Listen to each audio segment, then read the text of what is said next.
Taking a closer look now, we are continuing our deep dive into Tropical Storm Debby response in Richmond Hill.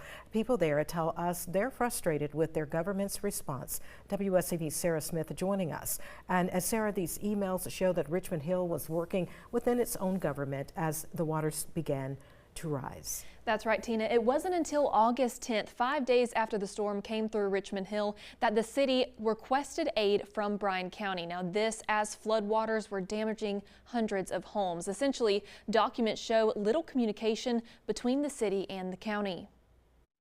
According to Georgia Emergency Management, cities are in charge of providing for their citizens at the start of a disaster. But when their resources run out, they're supposed to reach out to the next level of government, which in this case is Bryan County. Those state guidelines are also reflected in Bryan County and Richmond Hill's emergency action plans. But documents show Richmond Hill, one of the hardest hit places by Tropical Storm Debby, for the most part stuck with their own resources and personnel. Their reasoning was found in an email from Richmond Hill Fire Chief Brendan Green. When asked for clarification, City Manager Chris Lovell told WSAV, quote, "Chief Green's email highlighted the crucial need of the city to have its own EMA and start a new CERT program, since he understands it's challenging to be an EMA director and fire chief at the same time. The context was whether or not we should move forward with that." Bryan County is led by interim EMA director Anthony Van Ness, also a member in leadership at the fire department. But at the most recent commission meeting, the county mentioned separating those job functions, creating a full-time EMA director with staff, and all volunteer coordination would be designated and controlled by Bryan County EMA. Lovell acknowledged this but said, quote, "We are moving forward with the CERT program. A CERT team trains volunteers so they can be relied on during a disaster."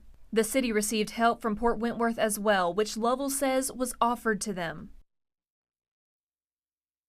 Bryan County Chairman Carter Empfinger says the county went to Richmond Hill EOC 3 times to offer help. They also offered debris removal, and the city of Richmond Hill denied it. Now, I reached out to City Manager Chris Lovell and asked him, would the outcome of the storm be different if Richmond Hill used more of the county's resources and personnel? He responded, quote, "I do not think the outcome was affected by anything anyone did.